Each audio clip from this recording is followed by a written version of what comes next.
राजनांदगांव की धर्मनगरी डोंगरगढ़ में नगरपालिका परिसर में कांग्रेस कार्यकर्ताओं ने हल्ला बोल दिया। विधायक हर्षिता बघेल के नेतृत्व में 13 सूत्रीय मांगों को लेकर नगरपालिका का घेराव किया गया। काम से निकाली गई गरीब विधवा महिलाओं को वापस काम पर रखने के लिए कांग्रेस ने मोर्चा खोल दिया। आप देख सकते हैं कि किस कदर कांग्रेस कार्यकर्ता परिसर में जुटे हैं और नारेबाजी की जा रही है।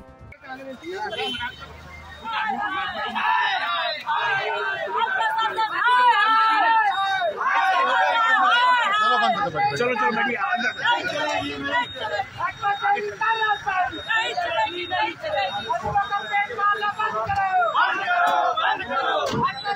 किस तरह से देखते हैं मांगों को लेकर लगातार जारी है। हम लोगों ने आज नगर पालिका का घेराव और ज्ञापन सौंपने की बात कही और यहाँ तक के 13 सूत्री मांगों को लेके हम लोगों ने ये धरना में बैठे थे। सीएमओ से सिर्फ 2 मांगों के लिए विशेष आग्रह किया गया कि ये 2 मांगों को कम से कम अभी आप तत्काल आपके हाथ में है, इसको आप कर दीजिए, लेकिन नहीं माने। उनको समय भी दिया गया था, 2 महीने हो गए, 3 दिन हमें बुला के अपने हाउस में बुला के भी उनको बोला गया, उसके बाद भी उन्होंने नहीं माना। आज भी मैंने अंदर में फिर से अध्यक्ष जी और मेरे द्वारा फिर से कांग्रेसी जूते चप्पल की माला लेकर पहुंचे थे, साथ ही ढोलक मजीरा बजाकर पालिका में भजन कीर्तन भी कर रहे थे, लेकिन सीएमओ चंद्रकांत शर्मा ने कोई मांग नहीं मानी। आरोप है कि व्यक्तिगत लाभ पहुंचाने के लिए 10 दुकानों को तोड़ दिया गया और भाजपा के इशारे पर काम किया जा रहा है। मैं अपने आप में बहुत क्षुब्ध महसूस कर रहा हूं। आपको मेरी आवाज़ से समझ में आ रहा होगा, जो 4 महिला कमांडो हैं और 2 अन्य कर्मचारी, जिसमें से 5 महिलाएं विधवा हैं, उनको पालन पोषण करने वाला कोई नहीं है। उनकी लड़ाई लड़ने के लिए हम लोग गए थे। अगर इनको ये लग रहा था कि कांग्रेस श्रेय लेने के लिए आई है तो हम लोग हट जाते हैं। ये अपने स्तर से उनको रख ले, पूरा सब कुछ जो भी श्रेय लेना है, लेकिन कम से कम इनको रख ले, ये हमारा निवेदन था। हम लोग शांतिपूर्ण ढंग से भजन कीर्तन करके वहाँ पर आंदोलन कर रहे थे। हमारे ऊपर आरोप लगा कि हमने धरना का परमिशन नहीं लिया है, तो ये मेरे पास परमिशन है, जिसमें मैंने क्लियर लिखा है विरोध पर प्रदर्शन, धरना प्रदर्शन और रैली पश्चात धरना प्रदर्शन। विरोध के दौरान प्रदर्शनकारियों को अस्थायी जेल भेज दिया गया। वहीं तहसीलदार ने कुछ भी कहने से इनकार किया। कांग्रेस विधायक और प्रभावितों से हमारे पंजाब केसरी संवाददाता ने बात की है। जी बताएंगे, ये धरना प्रदर्शन आप लोग कर रहे हैं, दोपहर 2 बजे से कर रहे हैं, क्या मांगे विजय?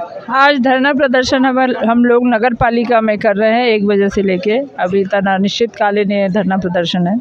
आपको बता दें, इसमें हम लोग 13 सूत्री मांगों को लेके बात रखी, ज्ञापन सौंपने की भी बात थी और 2 ऐसी मांगे हैं जिसको अभी तत्काल में हमको सीएमओ कर दे तो हम लोग ये धरना ख़त्म कर देंगे, लेकिन उनका कहना है हम नहीं करेंगे।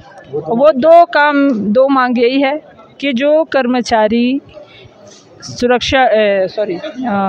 सफाई कर्मचारी, जो सफाई कर्मी कमांडो, महिला कमांडो हैं, उनको उन्होंने पानी पीते देखा और उनको काम से हटा दिए। ये क्या वहाँ से बात हुई? पानी पीने के लिए आपने सज़ा दे दिया कि उनको हमेशा के लिए काम से हटा दिए। इस तरह नहीं होता। 15-20 साल से वो असहाय लोग यहाँ पे काम कर रहे हैं, एक गरीब के पेट में लात मारने वाला काम कर रहे हो।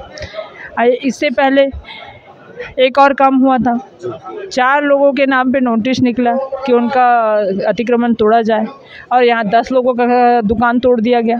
उसके लिए भी हम लोगों ने जांच की मांग किए थे। जांच के साथ साथ उनके व्यवस्थापन की बात कहे थे, लेकिन वो भी पूरा नहीं हुआ। और उसके बाद इतनी सारी अव्यवस्था हमको पूरे शहर में नज़र आ रही है। कभी सफाई कर्मी नहीं है तो आप सफाई कर्मी नहीं है, उसके बाद आप सफाई कर्मियों को निकाल रहे हैं, सोचने वाली बात है। अच्छा, 4 लोग सफाई कर्मी, उसके बाद 2 लोग आप ऑफिस के लोगों को निकाल दिए, तो किसके कहने में कर रहे हैं? क्या भारतीय जनता पार्टी की सरकार गरीबों को पेट में लात मारने के लिए आप लोग को रखे नहीं ना। भारतीय जनता पार्टी की सरकार आपको नगर व्यवस्था को बनाने के लिए सीएमओ को भेजा गया, नगर व्यवस्था को व्यवस्थित करने के लिए भेजा गया था, लेकिन नहीं, ये अपने जिद में अड़ा हुआ है कि नहीं मैं एक बार हटा दिया तो वापस नहीं लूँगा। तो ऐसा नहीं होता है। कर्मचारियों को जो निकाला गया, सफाई कर्मचारियों को, उनको वापस रखा जाए और अतिक्रमण में जो दुकानें तोड़ी गई है उनका व्यवस्थापन किया जाए। लेकिन इनमें से किसी भी मांग को अभी पूरा नहीं किया गया है, ना ही किसी प्रकार का कोई आश्वासन मिला है। हालांकि ये भी बताया जा रहा है उन्होंने कि 13 सूत्री मांगे हैं उनकी, लेकिन उसमें 2 प्रमुख मांगे थी। वो 2 प्रमुख मांगे भी यहाँ पर पूरी नहीं की गई है। और हम उन लोगों से भी मिलेंगे जिनकी दुकानें तोड़ी गई है और उनसे भी बातचीत करने की कोशिश करेंगे। आइए चलते हैं हम उन दुकानदारों के पास जिनकी दुकान यहाँ पर तोड़ी गई है।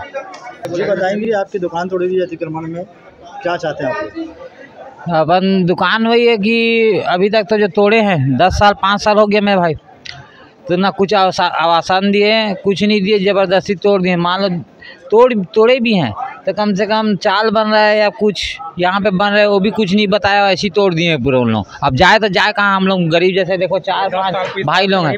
मैं ही 10 साल हो गया लगाए के, आज है मेरा बड़ा भाई है 20 कितना बताओ 20 साल हो गया मेरे दुकान लगाते हुए, ना नोटिस दिया गया ना कुछ दिया गया, और तुरंत आए हैं और तुरंत आक्रमण कर दिए लोग, तुरंत तोड़ दिए गया। ना हमको मौका भी नहीं दिया गया कि सामान हटाओ या ये हटाओ, कुछ नहीं। हम समय भी मांगे कि समय दो सर हमको, आज 20 साल हो गए हमको धंधा करते हुए, हमारे बाल बच्चे कहाँ जाएंगे। सीधा आके इन लोग कॉन्क्रेंट चला दिए। ये थे वो दुकानदार जिनकी दुकानें अतिक्रमण में तोड़ी गई है, जिनका कहना ये है कि शहर में बहुत सारे अतिक्रमण हैं, उसमें से ही हमारी जो दुकान है उनको ही तोड़ा गया है, बाकी क्षेत्रों को नहीं तोड़ा गया है, जहाँ पे बड़े बड़े कब्जेदारी बैठे हुए इस शहर में। मैं राजनांदगांव से पंजाब केसरी देवेंद्र गोरले, सुनील बघेल कैमरामैन के साथ।